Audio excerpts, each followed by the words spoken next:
Xalqımızın böyük oğlu, qəhrəman oğlu, işgəncəgahları fəth edən, adı bütün dünyada yayılan Səfər qəhrəmanını məclisimizə xoş gəldin deyirik. Dağları tuttu bozduma, afalım yaman, gitti torpağa, büyüktür uçan. Sağalan dalı çarptı buzlar, döktü gözyaş, şairim gami, ağlattı başı. Namazlar, canı bilen.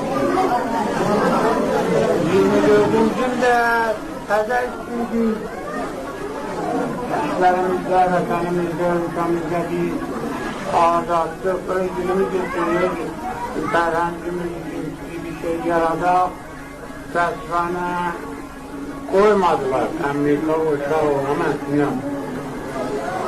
İndi də mən vaxanı iftihar edən bu cavanlara. Gələcəkdə bu cavanlardır ki, öz vətən ölkələrində azad edəcəklər.